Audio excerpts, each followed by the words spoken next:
네, 이어서 글로벌 핫 이슈 이어서 진행해 보도록 하겠습니다. 네, 제 옆에는요, 월요일이죠. 이문희 전문가님 나와 계십니다. 네, 인사 나눠볼게요. 안녕하세요. 안녕하십니까? 네, 오늘 전문가님 좀 이른 시간에 좀 찾아뵀는데요. 시청자분들께 인사 한 말씀 부탁드릴게요. 네, 한 주 동안 제가 그 오미크론 확진돼서 격리 중이었었는데 네, 네. 실연의 시간을 좀 겪으셨네요. 네. 격리 끝나고 나서 보니까 이제 봄꽃이 많이 피었더라고요. 그래서 드는 생각이 네.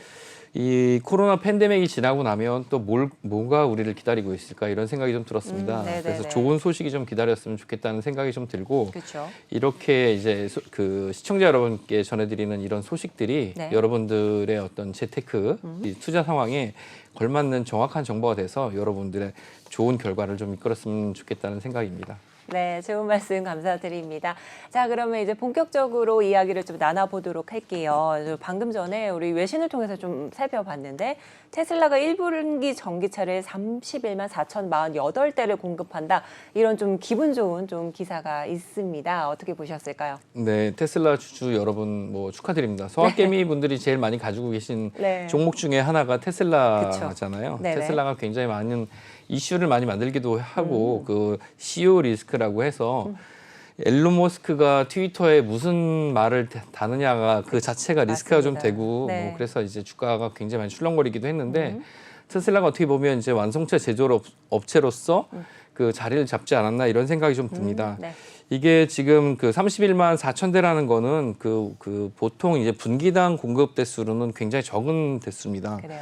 이제 이게 어느 정도냐면 이 정도 차량 대수는 뭐 포드나 GM, 현대차 같은 경우가 일주일도 안 되는 시간에 네네. 공급할 수 있는 수량이기 때문에 굉장히 작은 수량이라고 볼 수 있고요. 네. 이 정도 수량을 가지고 이제 테슬라가 뭐 굉장히 호실적을 냈다 좋아한다는 건 그 이전에 굉장히 안 좋았다는 뜻이죠. 그렇죠. 예, 작년 이맘때 그 테슬라가 어느 정도 실적을 냈었냐면 테슬라가 작년 이맘때 그 판매 대수가 18만 대였어요. 그러니까 이제 지금 2배 정도, 2배 가까운 실적 성장이 있었고 또 가장 또 중요한 건 테슬라가 이제 주문된 오더를 그만큼 이제 판매를 하지 못해서 물량을 밀어내지 못해서 문제가 좀 있었는데 뭐 그거 보셨어요? 유튜브로 그 어떤? 일론 머스크 춤추는 거? 네, 봤습니다. 저희 그리고 외신 통해서도 좀 소개를 해드렸던 장면이에요. 네, 뭐 그건 춤이라고 해야 될지 모르겠는데 네. 그런 게 CEO 리스크라고 할 수가 있을 것 같은데 독일 공장 준공됐을 때 그런 춤을 좀 췄었잖아요. 네네. 근데 지금 뭐 상하이 공장이 셧다운돼서 그만큼 물량을 공급하지 못했는데도 불구하고 작년 비해서 2배 가까운 그런 판매 수량을 기록했다는 거 자체가 테슬라가 전기차 어떤 완성차 업체로서의 자리를 좀 확실하게 좀 가져가는 게 아닌가 싶기도 하고 이런 숫자대로 간다 그러면 올해 목표했던 200만 대까지 도달하는 건 큰 문제가 아니겠다 그런 생각이 좀 들었어요. 네. 그래서 테슬라 주주 여러분들 좀 축하 좀 드리고 네. 그리고 또 하나 또 그 재작년 그 8월 달에 재작년 5월 달이죠. 재작년 그 8월 달쯤에 5분의 1로 주식 분할을 했었어요. 그래서 주식 분할해서 굉장히 주가가 많이 올랐었는데 네네. 지금 얼마 전에 다시 그 3월 말에 다시 주식 분할 그 발표를 했어요. 그게 언제 얼마나 할지는 모르겠는데 네. 조만간 주식 분할 얘기가 나오겠죠. 그렇게 된다면 지금 뭐 그 전고점이 그 주당 $1,200였었는데 주식 분할하게 되면 뭐 주가가 이제 많이 내려가겠지만 그래도 또 접근하는 데는 큰 무리가 없을 것 같다. 그래서 또 주가 상승하는 데는 더 좋은 긍정적 요인이 좀 있을 것 같습니다. 저는 네. 그동안 테슬라에 대해서 방송에서 굉장히 부정적인 의견을 많이 이제 말씀을 많이 드렸었는데 가장 큰 요인이 이제 공급 부족 그리고 또 이제 생산량이 너무나 이제 미비하다 그런 부분에 대해서 좀 말씀드렸는데 테슬라가 어떻게 보면 그런 부분을 좀 많이 극복하고 우리 서학개미 여러분들의 사랑을 좀 받아서 서서히 좀 성장하면서 자리매김하고 있지 않나 싶고 네. 이제 문제는 GM이나 포드 그리고 현대차 같은 기존의 완성체 제조업체에서 얼마나 이걸 많이 빨리 따라잡는가. 지금 폭스바겐 같은 곳에서도 10년 동안 뭐 30개 이상의 모델을 좀 준비하고 있다고 하는데 이런 것이 이제 이런 완성차, 기존 완성차 패권 업체들이 이걸 따라잡기 전에 얼마나 많이 물량을 밀어낼 수 있는가. 이게 가장 큰 관건이라고 볼 수가 있고요. 네. 지금 고점, 연고점, 그러니까 최고점에 도달하고 있으니까 지금 막 매수를 한다기보다는 네. 뭐 등락이 있을 때마다 지금 뭐 안 좋은 이제 호재와 악재가 계속 시장에 나오고 있으니까 그럴 때마다 분할해서 접근하신다 그러면 지금 테슬라의 호재를 좀 누리실 수 있는 가능성이 좀 높다 이렇게 볼 수 있겠습니다. 네, 그렇습니다. 자, 이제 전분기 대비 또 많은 물량을 이제 공급한다는 호재가 전해진 테슬라입니다. 자, 이제 공급 부족과 또 생산량 미비 뭐 이런 부분 극복하고 있는 테슬라이기 때문에 앞으로 계속 지켜보시라. 그리고 현재는 최고점 상황이다 보니까 또 분할 매수로 좀 접근해 보셨으면 좋겠다라는 말씀까지 해주셨습니다. 자, 이제 다음 기사 한번 보도록 하겠습니다. 일자리 창출 또 일자리가 늘었다라는 이런 기사인 것 같은데요. 미국이 3월 40만 3 얼마죠 이게? 43만 1,000개 일자리가 늘어났죠. 예, 늘리면서. 43만 1,000개 일자리가 와. 새로 늘어났는데 네. 이게 44만 1,000개 일자리가 늘어났다는 거는 이게 뭐 이런 거죠. 그러니까 이 일자리 실업 상태에 빠진 사람과 신규로 취업한 사람을 합산해서 네. 얼마나 일자리가 늘어난가를 이제 주간 단위로 파악을 하게 되는데 네. 이거는 우리나라에서 집계하는 통계입니다. 미국에서만 쓰는 통계인데 네네. 43만 1,000개 일자리가 늘었다는 거는 미국 전체로 봤을 때는 굉장히 많이 늘었다는 이제 뭐 자료가 될 수가 네. 있겠고요. 네네. 특히 43만 1,000개라는 거는 이제 비농업 일자리가 주로 해당이 되니까 네. 이거는 그러면 구성이 어떻게 돼 있는가 이런 걸 좀 보실 필요가 있어요. 네. 주된 구성은 서비스 부분에 가장 많이 늘어나 있고요. 서비스 부분에 많이 늘어났다는 건 이제 소비 부분이 확실하게 증가가 됐다는 그렇죠. 뜻이에요. 접객 네. 부분이 굉장히 많이 늘어났다 이렇게 볼 수가 있겠습니다. 근데 이제 최근에 발표된 3월달 실업률 같은 경우는 지금 3.6%. 원래 목표치는 뭐 2년 전으로 돌아가서 3.5% 정도를 예상을 했는데 그렇지는 못했어요. 근데 3.5나 3.6이나 거의 뭐 큰 차이가 없죠. 예, 굉장히 큰 차이가 없습니다. 네. 근데 전월에는 2월 달에는 3.8, 전전월 1월 달에는 4.0%였는데 지금 3.6까지 내려왔다는 거는 일자리도 43만 1,000개 늘어나면서 이 정도로 실업률이 내려왔다는 거는 일자리가 굉장히 많이 늘어나면서 사람들이 취업 시장에 많이 들어왔다. 실제로 이제 뭐 경제에서 이제 경제적인 이론 부분에서 실업률이 맞절적 실업이나 비자발적 실업을 제외하고 4% 미만으로 내려간다 그러면 완전 고용 상태라고 볼 수 있거든요. 그렇게 된다 그러면 미국의 연방준비위원회 패드에서는 지금 현재 상태를 적이라고 보는 거죠. 뭐 이 완전 고용 상태 그러니까 경기가 너무 좋다. 그러니까 이것에 대한 적극적인 조치를 해야 되겠다. 이런 것들을 하겠죠. 네. 그러니까 뭐 지난달에 0.25%로 금리를 올렸지만 뭐 0.5% 금리를 올리겠다. 뭐 이런 얘기가 나올 것이 너무나 분명합니다. 그래서 뭐 자료 같은 걸 한번 보시게 되면 지금 이제 장기채와 단기채 이런 금리들이 있는데 뭐 6개월, 1년, 2년, 10년 이런 금리물들이 있는데 지금 금리가 상당히 많이 큰 차이를 좀 보이고 있어요. 이게 뭐 어떻게 차이를 보이냐 이렇게 벌어지는 게 정상인데 그렇지 않습니다. 벌어지지 않고 어떻게 보이고 있냐면 지금 10년물 10년물과 2년물을 가장 기준으로 보고 되는데 여기 표에 보시게 되면 지금 2년물과 10년물의 금리 차가 역전이 됐습니다. 보통 맞습니다. 보통 돈을 빌려줄 때 나중에 받게 된다 그러면 사실 금리를 더 높게 받는 게 당연하겠죠. 10년 있다가 돈을 받는다 그러면 금리가 높겠죠. 근데 2년 있다가 그 돈을 원금을 받는다 그러면 금리가 낮은 게 네, 정상인데 네. 지금 보시면 2년물 같은 경우는 미국의 정책 금리를 바로 따라가게 되는데 2년물 같은 경우가 지난주에 2.46%가 나왔고 10년물이 2.39%가 나왔어요. 이게 이제 그 장단기 금리 차가 역전이 되게 되는데 이렇게 된다 그러면 그 이제 정부의 그 중앙은행의 직접적인 그 시장 개입 때문에 얼마 안 가서 이게 뭐 리세션, 경기 침체로 올 가능성도 있다. 이렇게 보게 되는 겁니다. 네. 그래서 이게 지금 일자리가 늘어나는 게 좋은 신호냐? 그러면 그렇지 않다. 뭐 이렇게 여러 가지 해석이 나오는데 네. 지금 이제 이 연준이 의도한 대로 완전 고용 상태가 돼서 적극적인 재정 정책을 피니까 지금 그런 시그널이 나오고 있는 그런 상태입니다. 그래서 일단은 뭐 당분간은 좋은 신호로 보여지지만 장기적으로 봤을 때는 이게 유지가 될 것인가?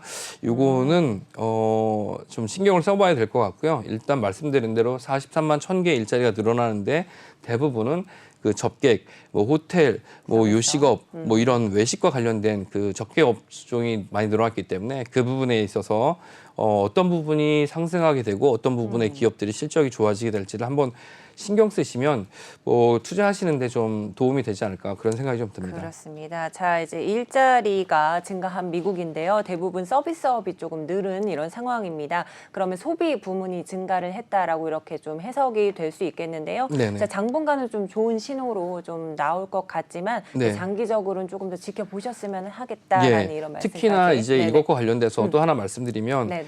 그 아까 전에 그 앵커 두 분께서 말씀하실 때 뭐 사람들을 모으기 위해서는 여러 가지 수단을 한다 그러는데 일단 하나 더 보실 게 그 이제 임금이 얼마나 올라갔는지를 한번 확인해 보실 수가 있어요. 네네네. 우리나라 지금 최저임금이 대략 한 10,000원 정도 되잖아요. 근데 여기 표를 한번 보시면 미국이 지금 그 팬데믹 직전보다 지금 이제 평균 임금이라고 하죠. 네네. 예, 최저임금보다 더 평균 임금이 더 정확하게 이제 뭐 말씀을 좀 드릴 수가 있는데 평균 임금은 지금 저렇게 많이 올라와 있는 상태입니다. 네네네. 일주일 일했을 때 922달러를 받을 수 있으니까 우리나라 돈으로 환산하면 110만 원 정도가 되겠죠. 그러니까 굉장히 많이 그 이제 올라왔기 때문에 네. 저건 뭘 의미하냐면 일자리도 많이 늘었지만 사람을 구하기가 어렵기 때문에 임금을 많이 지급한다. 네. 근데 저 임금 지급은 뭐와 또 관계가 있냐면 이 다른 물가랑 다르게 임금을 원래 지금 이제 문앵커님 뭐 네. 1년에 연봉 한 1억 정도 받으시는데 네. 1억 정도 받으시다가 다른 데 가셔서 7천만 원 받는다 그러면 옮기시겠어요? 그럴 마음이 없죠. 없죠. 네. 예. 이 임금은 한번 올라가면 내려가지 않는 하방 경직성이 네, 있습니다. 네, 그래서 네. 임금이 급격하게 올라가는 건 장기적으로 봤을 때 물가 상승률에 아주 치명적이다. 이렇게 좀 볼 수가 있겠습니다. 예, 이것도 그렇습니다. 한번 신경을 좀 쓰셔야 될 요인으로 생각됩니다. 네, 여러 가지 시각도 여러 가지 각도에서 좀 다각도로 좀 면밀히 살펴봐야 될 이런 문제였던 것 같습니다. 자, 그럼 세 번째 기사 한번 살펴보도록 할게요. 이제 푸틴 관련해서 이제 에너지 또 이제 관련된 유럽인들의 입장을 나타낸 것 같은데요.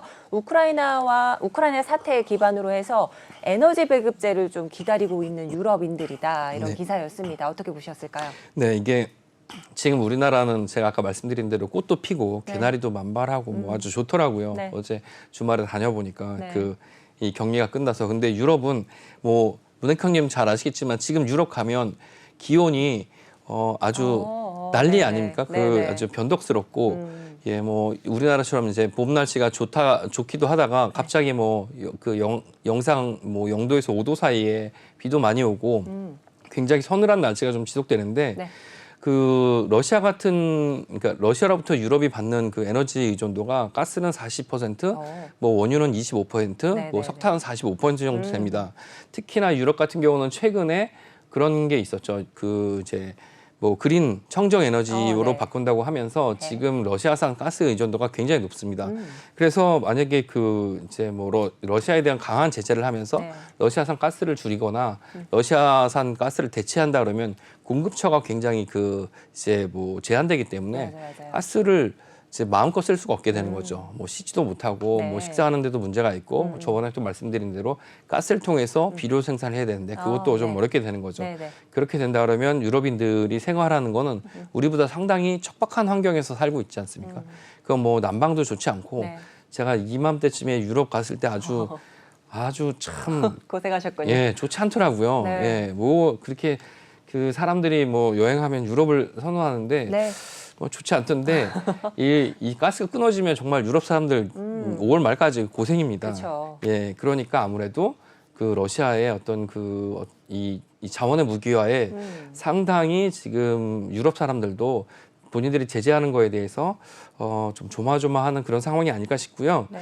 이거는 이런 줄다리기는 이 전쟁 상황이 끝나고 나서 네. 야 풀릴 것 같습니다. 그러니까 이게 이 에너지 의존도 40%라는 거는 굉장히 큰 부분을 차지하고 있고요. 요게 당장 끝나지는 않을 것 같고 그렇다고 해서 뭐 러시아가 그 자기 재정 수입의 40%를 차지하고 외환 수입의 그 국가 GDP의 20%를 차지하는 에너지 수출을 막을 수 있냐? 또 그런 상황도 아닙니다. 예, 서로 뭐 목을 쥐고 있는 상황이기 때문에 바로 끊을 수는 없겠지만 이런 상황이 서로 고통스러운 상황은 당분간 지속될 거라고 보여집니다. 네, 맞습니다. 자, 유럽에 이제 유럽이 이제 러시아의 가스 의존도 또 석유 의존도가 높으면서 또 그와 반면에 또 러시아 가스 제재에 들어가야 되겠다 이런 좀 교착 상태에 있는 것 같습니다. 하루빨리 이런 좀 사태가 좀 해결이 돼야 이 유럽인들의 이런 우려도 좀 잠잠해질 것 같다는 그런 의견 주셨습니다. 자, 이제 다음 기사 한번 보겠습니다. 자, 좀 비슷한 기사 좀 이어서 가겠는데요.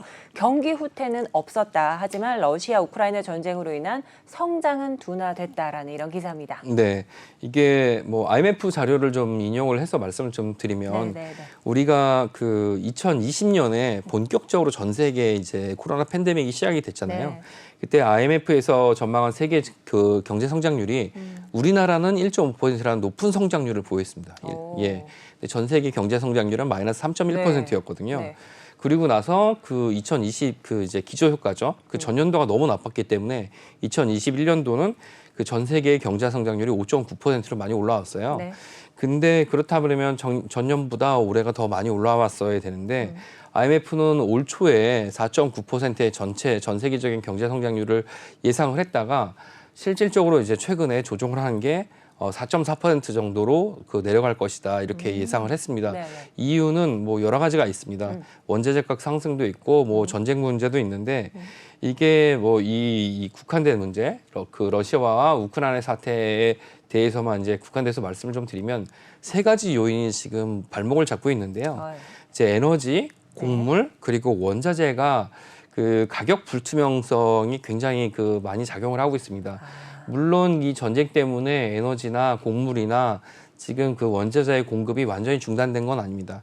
근데 문제는 이 가격의 불안정성이 계속 지속되기 때문에 그 이제 수요처에서 이걸 조달하는 거에 있어서 장기 계약을 한다든가 이걸 조달하는 문제에 대해서 그 결제 시스템에 대한 불안정성도 있고 뭐 물론 제재를 하고 있으니까 그래서 이게 안정적 수급이 되지 않기 때문에 당연히 가격이 올라가는 부분이 있고 또 가격이 올라가거나 내려가는 그 급등락하는 측면에 있어서 이 어떻게 보면 예산을 뭐 이게 얼마나 비용이 투하가 될까인지 잘 모르기 때문에 기업 측면에서도 제대로 된 투자를 할 수가 없는 측면이 있습니다. 특히 그 곡물 같은 경우는 이 뭐 몇 년 전부터 시작된 이런 기후 변화 때문에 곡물 생산량에 대한 어떤 그 감소가 예상되는 측면 때문에 이런 어떤 투기적인 자본이 들어와서 곡물 가격을 높인 그런 효과가 있거든요. 그래서 그런 것 때문에 그 전반적으로 그 가격 상승으로 인한 그 시장 불안으로 인한 그런 영향이 전 세계적으로 그 경기 성장에 영향을 좀 준다 이렇게 좀 볼 수가 있겠습니다. 그래서 경기 성장은 지금 IMF가 예상한 것보다 4.9에서 4.4%로 전 세계적으로 내려가고 그런데도 불구하고 그 이제 4.4%에서 주로 차지하는 부분, 그러니까 이제 선진국은 한 1.6%, 그 이제 개발도상국은 한 6% 가까운 그런 성장률을 좀 보이는데요.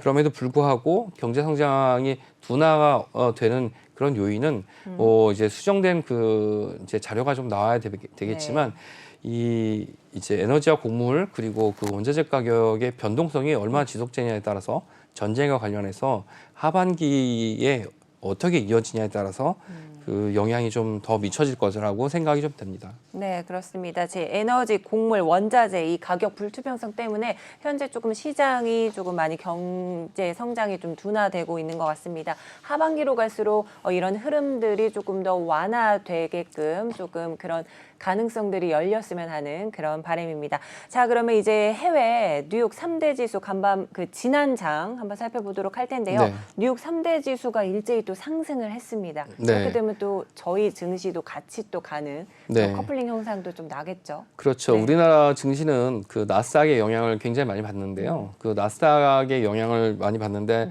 나스닥은 지난주에 전반적으로 등락을 좀 하면서도 그래도 그 막판에 좀 오르는 모습을 좀 보였습니다. 네. 근데 이게 이제 전반적으로 기술주가 다 상승을 했으면 좋겠는데 네네. 기술주의 그 어떤 그 차별성이 좀 나타났어요. 특히 이제 그 주말쯤 들어서는 뭐 엔비디아나 인텔이나 아니면 뭐 퀄컴 같은 주식들 같은 경우는 특히 퀄컴 같은 주식 같은 경우는 뭐 JP모건에서 관심 종목에서 제외한다 그런 의견도 좀 나올 만큼 지금 기술주의 어떤 차별화가 좀 되는 측면이 있어서 네네.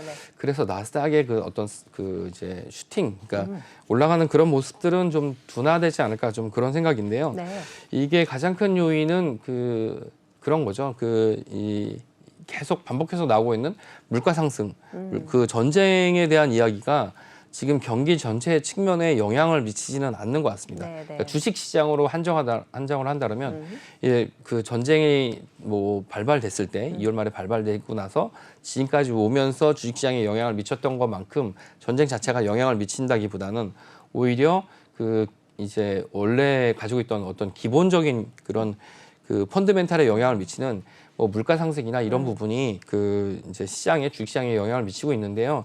지금 봐서는 4월 6일 날 그 발표가 되는 이번 주에 4월 6일 날 발표가 되는 3월 달에 있었던 FOMC 의사록에 어떤 얼마나 많은 매파적인 의견이 나왔는지 그게 실제로 영향을 좀 많이 미칠 것 같습니다. 네. 그러니까 지난주 같은 경우는 등락을 하면서 소폭 상승하는 그런 모습을 보였는데 다우나 S&P나 뭐 그 나스닥 다 3대 지수 오른 것 같은 그런 모습을 보였지만 부분적으로 금융주나 결제 시스템 같은 경우는 상당히 많이 빠지는 모습을 좀 보였고요. 그리고 또 소비재 같은 경우는 뭐 그래도 강세를 좀 보이는 모습을 보였어요. 네. 근데 전반적으로 상승하는 모습을 보이지는 않아서 이게 그 시장의 어떤 그런 그 펀드멘탈의 영향, 그러니까 물가 상승과 뭐 그런 취업률 그리고 무엇보다 중요한 연준의 스탠스에 영향을 더 받을 것 같다는 그런 예상이 좀 들고요. 그렇다 보니까 아무래도 의사록에서 뭐 지금 0.25%씩 올리겠다. 뭐 그게 실제로 0.25%씩 올라갈지 아니면 0.5%씩 빅스텝을 할지 그런 문제가 좀 영향이 좀 있을 것 같고요. 네네. 그리고 또 특히 이제 뭐 그냥 이거는 참고할 만한 건데 4월 6일 날 같은 날 나토에서 외무장관 회의를 그 개최하게 됩니다. 네. 네, 우리나라가 처음으로 거기에 이제 우리나라 외무장관도 참여를 하게 되는데 네. 나토 중재하에 뭐 5월 달에 있게 될 그 러시아의 그 전승기념일 이전에 러시아는 전쟁을 끝내고 싶어하는 의지가 좀 있는 것으로 좀 파악이 되는데 어떤 협상의 결과를 동시에 내게 될지 거기서도 시장에 그 어떤 훈풍을 좀 가져다 줄 수 있는 그런 요인이 되지 않을까 싶습니다. 네, 그렇습니다. 이제 전쟁 이슈보다는 아무래도 물가 상승 등의 현 주가가 좀 움직일 것 같다라는 말씀을 해주셨고요. 그러면서 다음 주 FOMC 의사록 발표에서 연준의 경기 회복과 또 통화 정책에 대한 발표에 따른 시장 분위기를 더욱더 관찰을 해야 한다 이런 말씀 해주셨습니다. 자, 그러면 지난 우리 장도 한번 살펴보도록 하겠습니다. 좀 예. 하락장으로 좀 마감을 했는데 거의 이렇게 보합권에서 좀 움직이고는 있었습니다. 예, 전체적으로 지난주 한 주로 봤을 때는 그 상승하는 모습을 좀 보였어요. 그렇죠. 예, 일주일 대비로 봤을 때는 이제 이 하루짜리로 봤을 때는 소폭 하락한 모습을 보였지만 네. 전주 일주일간으로 봤을 때는 이제 그 지난주에 대비해서 상승하는 모습을 보였습니다. 이제 여기에는 아직도 기관은 대체로 계속 매수를 하는 모습을 좀 보였고요. 네네. 그리고 그 외국인도 매도를 그러니까 기관과 외국인은 계속 매도를 하는 모습을 좀 보이고 있는데 네. 근데 홀로 지금 그 개인만 매수를 하고 있는 모습을 좀 보이고 있습니다. 네. 이 자체가 얘기를 하는 건 뭐 수급이 아직 돌아오지 않았다 이렇게 볼 수가 있는 것 같고요. 네. 수급이 돌아오지 않는 가장 큰 요인 중에는 지금 그 우리나라의 그 주된 종목들 핵심적인 종목들 뭐 삼성전자나 아니면 IT나 자동차나 그 반도체 부분에서의 어떤 그 전망들이 그렇게 아직 그 좋지가 않다 이렇게 좀 볼 수가 있겠어요. 이게 이제 수출 기업의 전망이 좋지 않은 가장 큰 요인 중에 하나는 중국의 그 경기 성장 둔화가 굉장히 크게 예상이 되는 부분에 좀 영향을 좀 받고 있습니다. 네네. 그래서 이럴 때는 이제 뭐 그 이제 우리가 가장 집중해야 될 것들 이제 일상생활과 관련된 것들 소비재, 소비재들. 예, 네. 소비재와 그리고 또 이제 뭐 리오프닝과 관계된 부분들을 좀 신경을 좀 쓰셔야 되는데요. 네.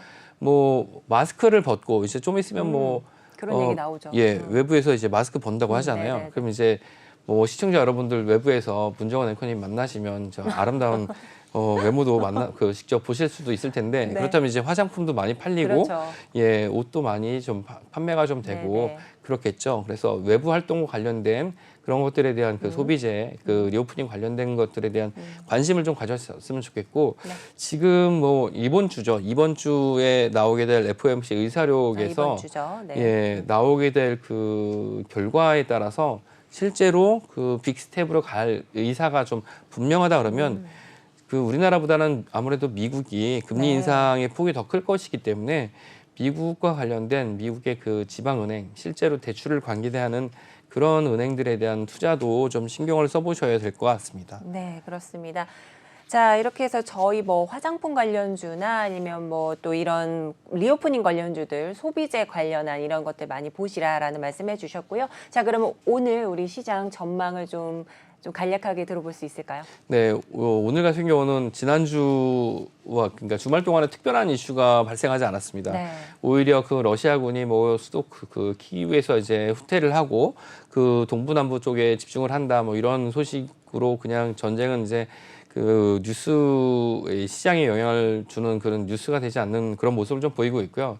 실제로 그 이제 우리나라 시장에 영향을 많이 주게 될 미국 같은 경우는 지금 별다른 이슈보다는 이 그 반도체와 관계된 기술주의 실적이 어떻게 될 것인가 그리고 좀 이따 찾아올 얼마 안 있다 찾아올 실적 시즌에 대한 예상과 관련돼서 네. 그런 부분에 대해서 연관성이 있는지를 한번 보셨으면 좋겠고 그리고 기본적으로 지금 우리나라 그 오늘 같은 경우는 그 보합을 가지고 이 시장은 좀 흘러가지 않을까 싶은데 그래도 제 생각에는 지난주 금요일이 약보합 상태로 그 마감을 했기 때문에 강보합으로 시장은 출발하고 강보합으로 마감이 되지 않을까 그런 생각이 좀 듭니다. 네, 그렇습니다. 자, 오늘 뭐 우리 증시뿐만 아니라 좀 보합권 움직임 내다보고 계시고요. 자, 지금까지 그럼 이민우 대표님 모시고 글로벌 이슈와 국내 증시 전망까지 들어봤습니다. 네, 도움 말씀 주신 대표님 감사드립니다. 감사합니다.